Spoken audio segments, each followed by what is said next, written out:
we doing today? Good, how you doing, man? Doing well. You guys eating at the restaurant today? What's that? Are you eating at the restaurant? I'm gonna go walk on the Space Needle. Cool. Yeah. There's that for you. You guys are good? Thanks. Yeah. Oh, you're gonna go walk on it, okay.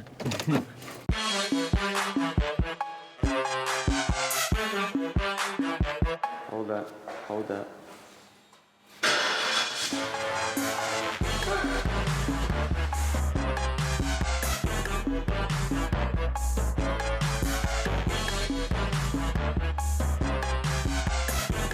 Really, the last 2 months have been insane, man. I'ma take your grandpa style. I'ma take your grandpa style. No, for real. Ask your grandpa, can I have his hand-me-down? Velour jumpsuit and some house slippers. Dookie brown leather jacket that I found. Dig it. In 2 months, we have sold 3 million copies of Thrift Shop.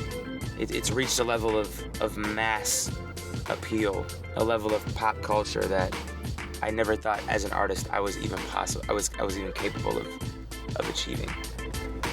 So that completely tripped me out.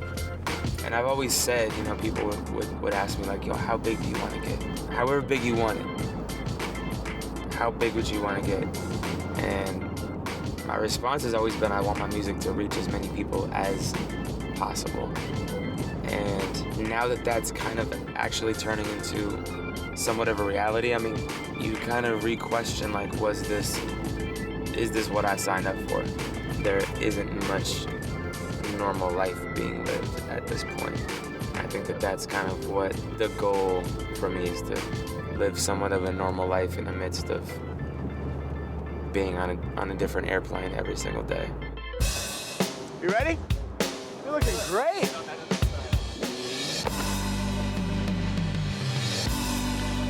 Good plan. Like that, man. Come up like you're the Bruce Wayne of the rap game. There you go. You know, Can't Hold Us, it's always been one of our favorite songs. Like, I think it's Ryan and I's favorite song to perform live. It's a nice bridge.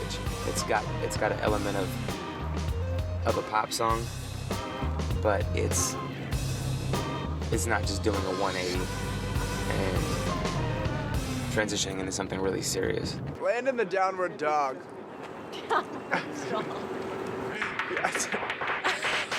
The whole idea of the video is this concept of this flag, this heist flag. And essentially this flag is getting passed off to different people all across the world. Okay. Can I see it? Yeah. Oh, good acting. We've gone on to Oregon, we've gone on to LA, we've gone to the Bay Area, we've gone to New Zealand. It's been really, literally taken like all around the world. And the idea is that now it's getting brought back home to Seattle for like the final shot. And I'm gonna be jumping out of a plane with a red flare, and I land on the Space Needle, and then I hoist this flag up to the top, and it towers over the city. This is where you bring in your top-notch, your Nick Nolte's, your Gary Busey's. Yep. You put them up on top of the Space Needle, just let them do their thing on that next generation of actor. Thank you. That's your helmet.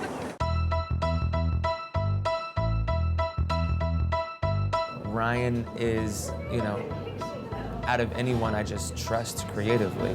Let's go.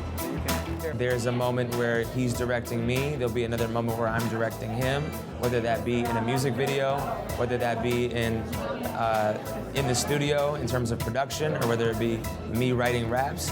We're constantly going back and forth, helping each other get better by being honest and critiquing each other's work and being like, this could be better. This bass line could hit harder. This whole section of your rap sucks. Rewrite it. You have to have a different set of eyes. You have to have a different perspective in a team that you trust.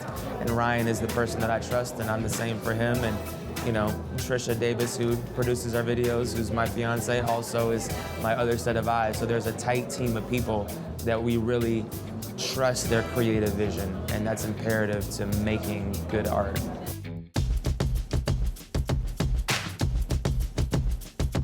It's probably the most epic video we've done. Probably the most ambitious. There's a parachute inside of the bag. He's tightening it so that it doesn't catch air and come out of the bag and fly Ben Haggerty to the ocean. They're using a lot of precaution. I'd probably just let the parachute fly, see what happens. We do this all ourselves too. Like We're carrying gear, we're renting the gear, we're returning the gear, we're conceptualizing it, we're shooting it, we're lighting it. It's all of us. It's our team. We don't outsource it at all. So with that comes an immense amount of preparation and an immense amount of just bearing the elements of being out in the cold. A lot of people went through some cold conditions. I definitely went through some back pain from my part of this and cold conditions. But it hasn't been too bad. I should've worn a motherfucking hoodie. Yeah, let's do that. For us, Seattle has been our foundation, absolutely. And it's been a real testament to if you cannot do it in your own home city, you are not going to be successful in the rest of the world. And for years, it was like, how do I get on in Seattle?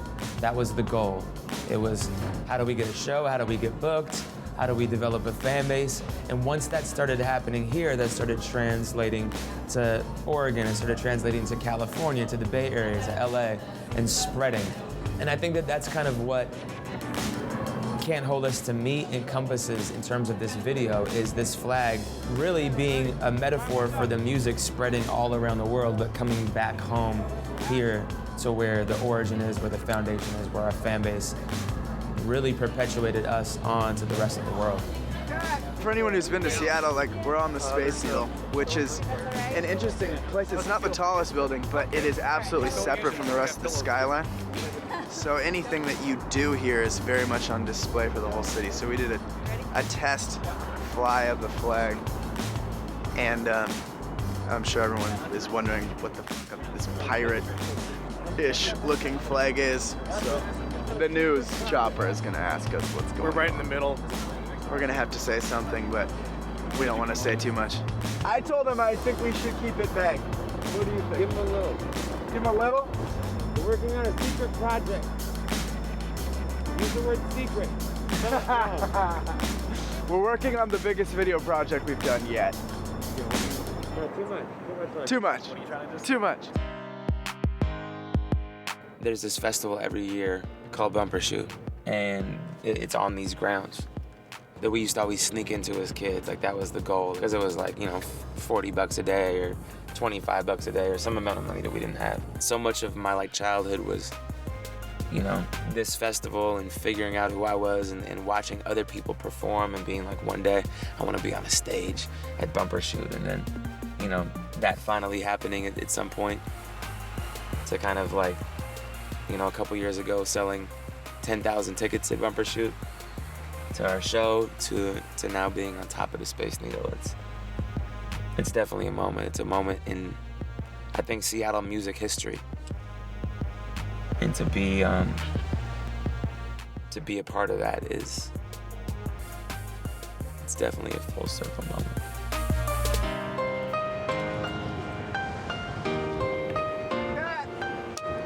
Thank you! Not wrap the whole video. I'm cold. I just want to this tip. Photo bomb.